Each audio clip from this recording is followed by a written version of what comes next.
नमस्कार, मैं हूं पुष्पेंद्र चौधरी और आप देख रहे हैं आर्य न्यूज। लोकसभा चुनाव के तीसरे चरण में 12 राज्यों की 93 संसदीय सीटों पर मतदान शुरू हो गया है और आज प्रधानमंत्री नरेंद्र मोदी ने भी मतदान किया है। पीएम नरेंद्र मोदी ने अहमदाबाद के निशान विद्यालय पोलिंग बूथ पर जाकर वोट डाला।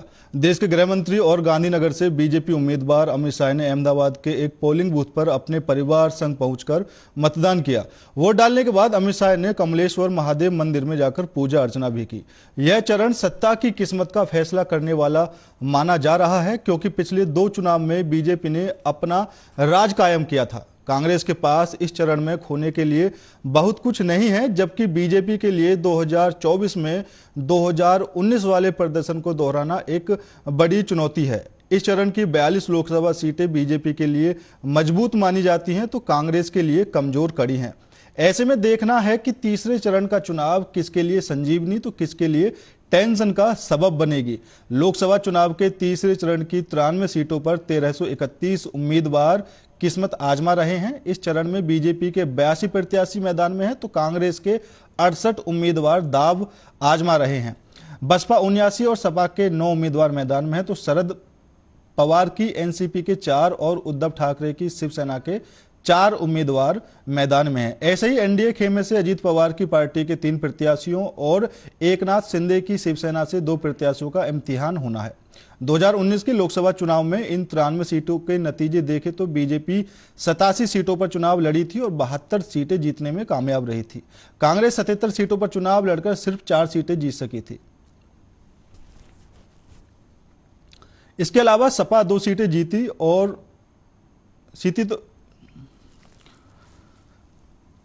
तो 4 सीटें शिवसेना ने जीती और 2 सीटें एनसीपी ने जीती। इसके अलावा अन्य दलों को 6 सीटें मिली थीं। तीसरे चरण में ऐसी सीटों पर चुनाव हो रहा है जहां बीजेपी का सियासी ग्राफ तेजी से बढ़ा है तो कांग्रेस का दायरा सिमटता जा रहा है। 2019 के चुनाव में बीजेपी को 47 सीटों पर जीत मिली थी, लेकिन नरेंद्र मोदी की अगुवाई में बीजेपी 2014 में बढ़कर 67 सीटों पर पहुंच गई। 2019 में उसे 72 सीटें मिली थी। इस तरह से 5 सीटों का लाभ मिला था। वहीं अगर कांग्रेस की सीटें देखें तो 2009 में उसे 27 सीटों पर जीत मिली थी, लेकिन 2014 में उसे सिर्फ 9 सीटों से संतोष करना पड़ा। 2019 में उसे 4 सीटें मिल सकी। बीजेपी इन सीटों पर वोट शेयर भी बहुत अधिक रहा। बीजेपी को 77 सीटों पर 40% से ज्यादा वोट मिले, जबकि कांग्रेस को 17 सीटों पर 40% से अधिक वोट मिला। 10% से कम वोट बीजेपी को सिर्फ 1 सीट पर मिले थे, जबकि कांग्रेस को 9 सीट पर मिले। इस लिहाज से कांग्रेस के लिए यह चरण काफी चुनौतीपूर्ण माना जा रहा है। उसके सामने अपने गिरते हुए राजनीतिक आधार को रोकने की चुनौती है। इस चरण में 47 लोकसभा सीटों को मजबूत माना जाता है, जिन पर 3 चुनाव से एक ही पार्टी जीत रही है। इसमें 42 सीटें ऐसी हैं जिन पर बीजेपी लगातार 3 चुनाव जीती है और कांग्रेस के पास 1 सीट तो अन्य दलों के पास 4 सीटें हैं। तीसरे चरण में गुजरात की 25 सीटों पर चुनाव है। बीजेपी 2014 और 2019 में सभी सीटें जीतने में कामयाब रही थी। इस तरह एमपी की जिन 9 सीटों पर चुनाव है उस पर भी बीजेपी पिछले चुनाव से क्लीन स्वीप किया है। बीजेपी छत्तीसगढ़ की 7 में से 6 सीटें जीती थी और कर्नाटक की सभी 14 सीटों पर उसने कब्जा जमाया। इसके अलावा यूपी की 10 में से 8 सीटें बीजेपी ने जीती थी। बिहार की 5 सीटें बीजेपी के पास हैं। महाराष्ट्र की 11 सीटों में बीजेपी 5 और शिवसेना 4 सीटें जीतने में सफल रही, जबकि एनसीपी को 2 सीटें मिली। इस बार बीजेपी के सामने कड़ी चुनौती है।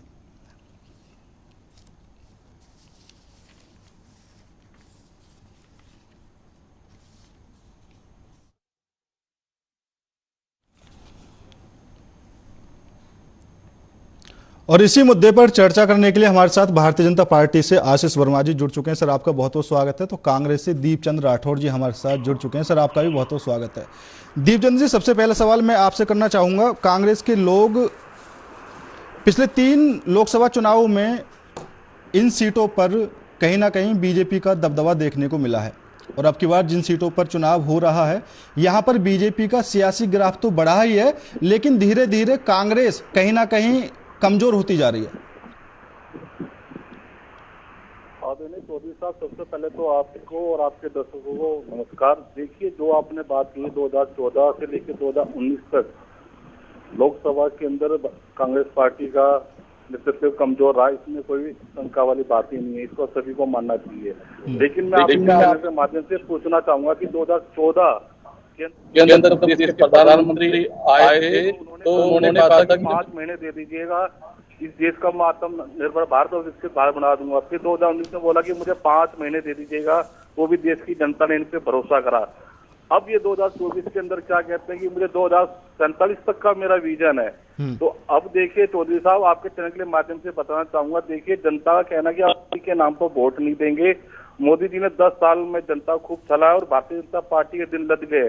2024 में एक नया सवेरा होगा, जो जीतेगा वो हमारे लिए महंगाई की बात करेगा, बेरोजगारी की बात करेगा, महिलाओं की बात करेगा, युवाओं की बात करेगा। और मोदी जी ने जनता के इन 10 सालों में जनता की इमोशन से बहुत खेला है। लेकिन मैं आपको बताना चाहूंगा वर्मा जी, जिस तरह आज सरकार एक तरह से विफलता एक सबसे बड़ा मुद्दा है, रोजगारी एक सबसे बड़ा मुद्दा है, महंगाई एक सबसे बड़ा मुद्दा है, लोकतंत्र खतरे में है, ये एक सबसे बड़ा मुद्दा है, और इलेक्ट्रॉन बोर्ड एक सबसे बड़ा मुद्दा है। और इंडिया गठबंधन इन सभी मुद्दों को जनता के बीच में रखने में कामयाब हुई है, और उसका आपने असर भी देखा होगा चौधरी साहब। जैसे पहले चरण में और दूसरे चरण में 2014-2019 के मुकाबले कम वोटिंग हुई है, और अब की बार जो तीसरा चरण चल रहा है इसमें भी आप देख लीजिए, ये साइलेंट वोट चल रहा है। अब ये देखिएगा ये जनता का रुख हो गया, जो 10 साल का जो असंतोष था वो अब जमीन पर उतर आ चुका है, और देश की जनता ये समझ चुकी है कि कहीं ना कहीं इस देश के प्रधानमंत्री ने देश की जनता को चला है। मैं आपके चैनल के माध्यम से बताना चाहूंगा, जो भारतीय जनता पार्टी 400 का 2024 में 400 का नारा देर से वो फ्लॉप हो गया है। और देखिए काट की आंधी बार बार नहीं चढ़ती है, और भारतीय जनता पार्टी का जुमला था वो पहाड़ वो ढह चुका है, और इस बार जनता समझ चुकी है कि इस बार जनता इनको सबक सिखाने जा रही है। चौधरी साहब के चैनल के माध्यम से पूछूंगा, वर्मा साहब से पूछेगा आप अच्छे दिन पे चुनाव क्यों नहीं लड़ते? आज आप आत्मनिर्भर विकसित भारत की तो बात करते हो, वो मुद्दा क्यों नहीं उठाते? आप स्टैंड इंडिया की बात करते हो, उस पर चुनाव क्यों नहीं लड़ते? आप अपनी नोटबंदी पे चुनाव क्यों नहीं लड़ते?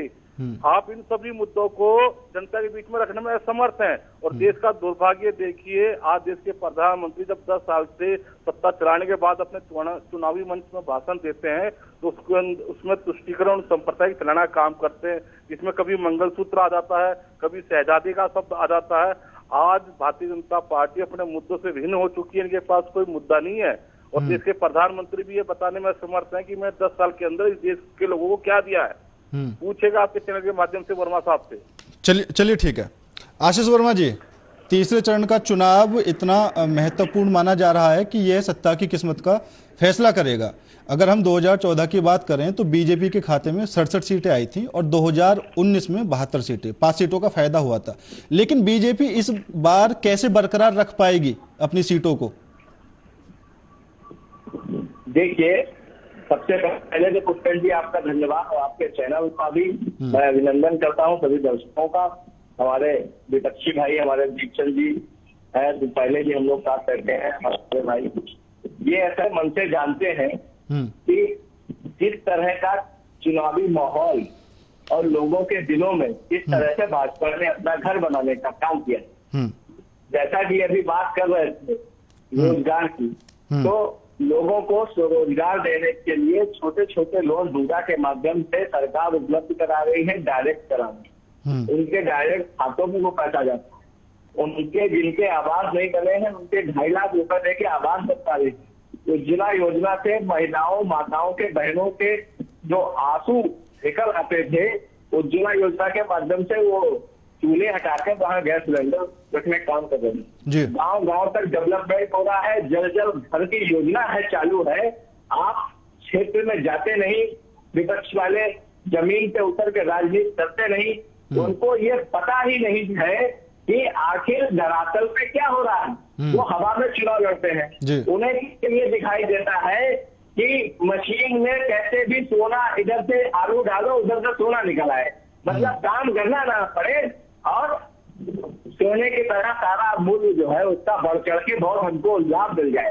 तो इस तरह के स्वप्न देखना जो है, मैं समझता हूँ विपक्ष को बंद करना चाहिए और विपक्ष को धरातल पे आके अपना देखना चाहिए कि अपनी जमीन तलाशनी चाहिए। उनकी जमीन कहीं बची नहीं, जो सारी जमीन भागवा जी ने किसानों की हड़पी थी आज वही कांग्रेस की जमीन किसानों ने और देश की जनता ने उनसे छीन ली और उनकी जमीन का सफाया हो गया। तो जो उन्होंने किया था उनको देश की जनता ने 10 गुना 100 गुना पलट के जवाब दिया है और मैं समझता हूं वो जवाब 2024 में 1000 गुना हो गए मिलने वाला है। इस बार कांग्रेस का सफाया पूरे देश से होने वाला है। और राम मंदिर की मैं आपको बता दूं, पूरे देश में आस्था थी, एक मुद्दा जो था परसों से चल रहा था, इन्होंने टेंट में राम जी को रखा, इन्होंने एक एफिडेविट दे दिया इनकी सरकार ने था कि भगवान राम हुए ही नहीं, कोई सेतु उन्होंने बनाया ही नहीं। तो इस तरह की जो मानसिकता थी, जो दबाने का काम कर रहे थे, हिंदुस्तान में हिंदुओं की आस्था से खेलने का काम कर रहे थे, ये जो इटली से आए हुए हैं, इनको शहजादे ना कहें क्या कहें, ये कभी ऐसे के कब्रों से नहीं निकले। इनको देश के गरीब की, उसके दर्द की कोई आभास नहीं है, कोई अनुमान नहीं है। ये उनकी भावनाओं से खेलते हैं। भारत की भावनाओं से खेलने का काम 1945 से कांग्रेस पार्टी ने किया। पहले इंडियन नेशनल कांग्रेस बनाई थी, अब इंडिया गठबंधन बना लिया।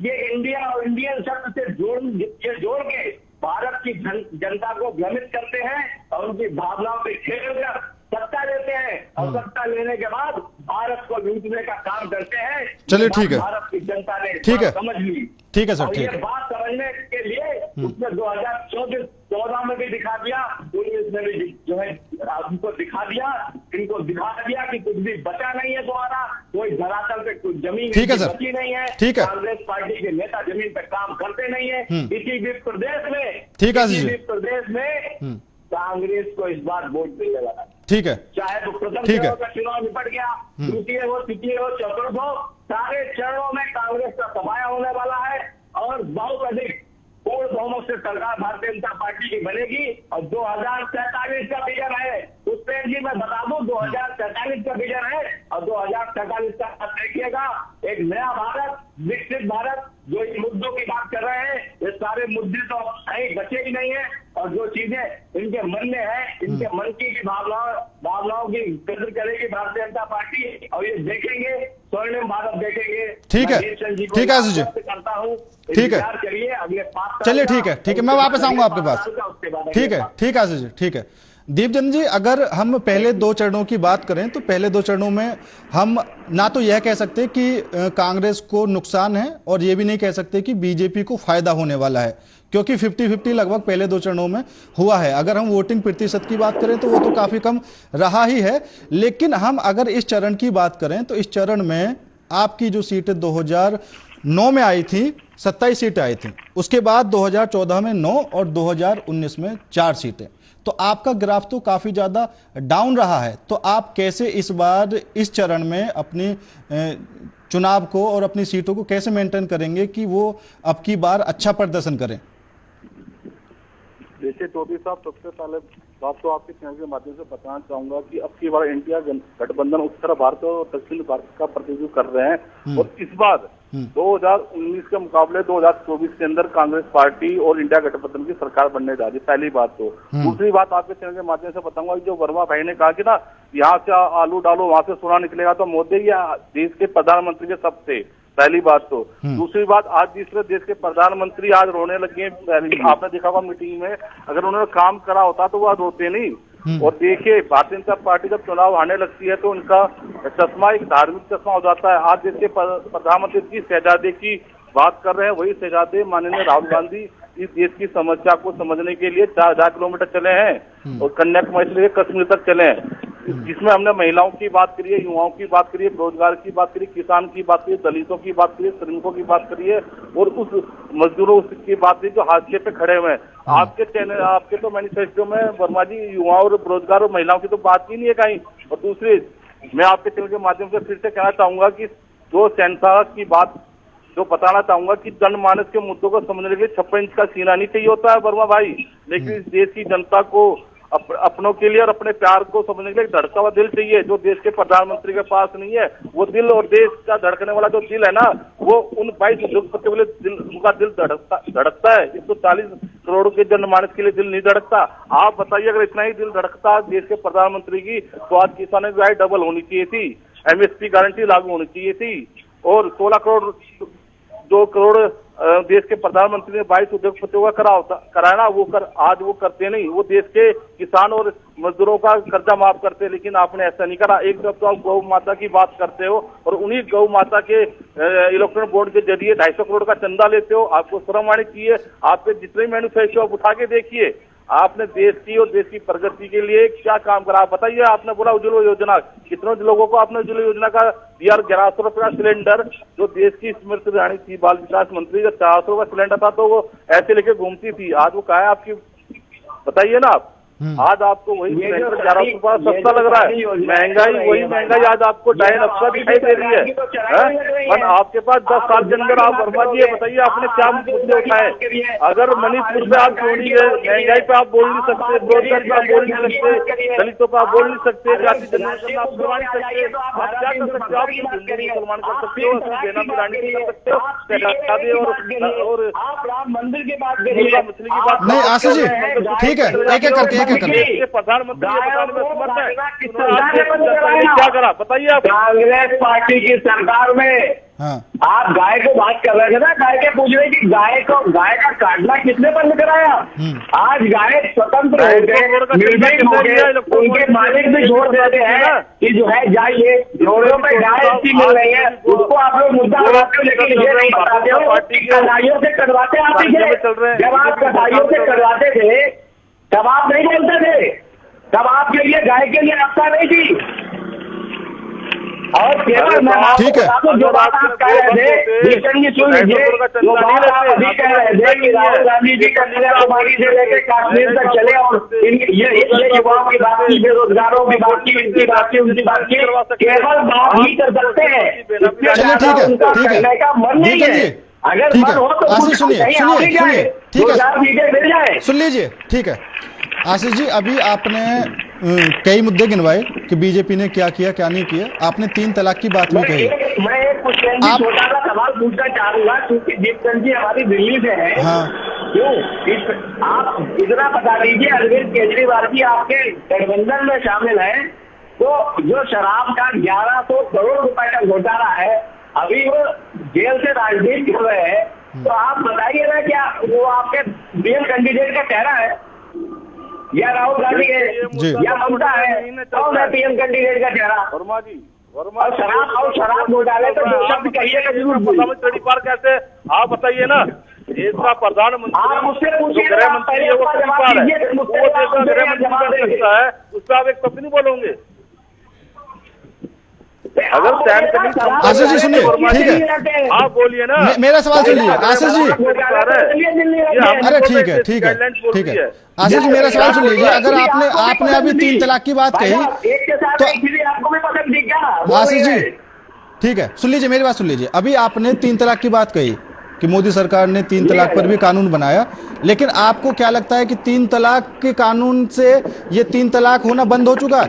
मेरे पास एक मुद्दा है, अभी चुनाव की वजह से मैं वो चीजें अभी लाना नहीं चाहता। सुन लीजिए 3 तलाक का मुद्दा अभी भी है, मैं चुनाव की वजह से वो अभी लाना नहीं चाहता, क्योंकि चुनाव का माहौल है, कहीं ना कहीं उसमें कोई समस्या पैदा ना हो।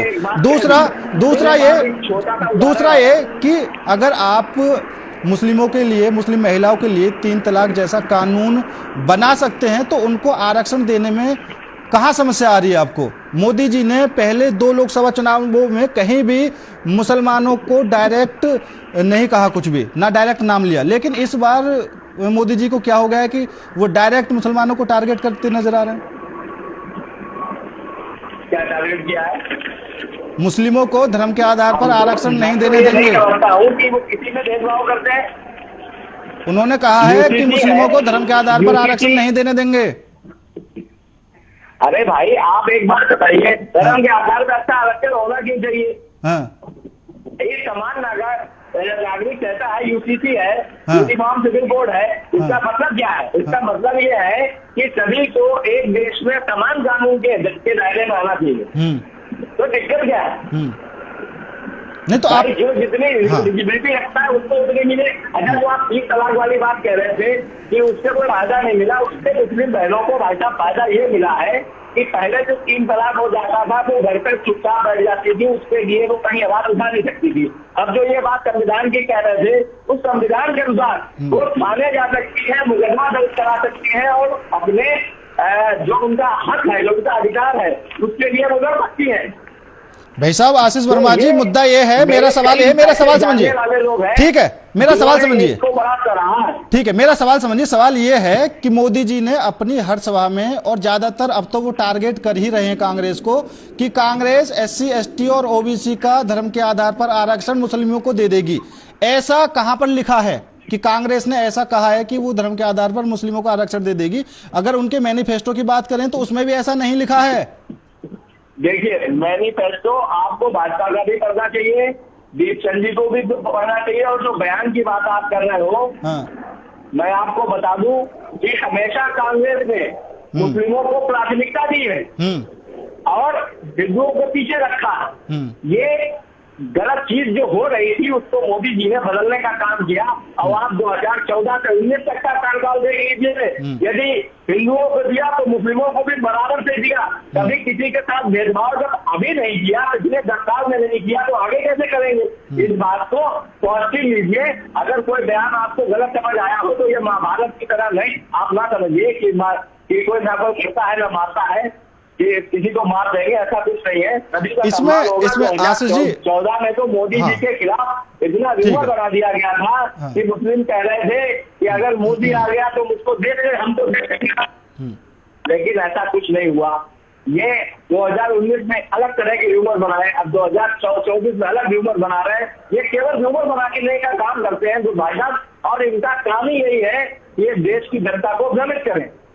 आशीष जी 2014 के लोकसभा चुनाव में 2014 के लोकसभा चुनाव में मोदी जी ने कभी भी मुस्लिमों को टारगेट नहीं किया, ना खुलकर उनका नाम लिया कभी। 2019 के चुनाव में भी उन्होंने कभी खुलकर नाम नहीं लिया, लेकिन अब की बार वो नाम ले रहे हैं। मेरा सवाल ये है।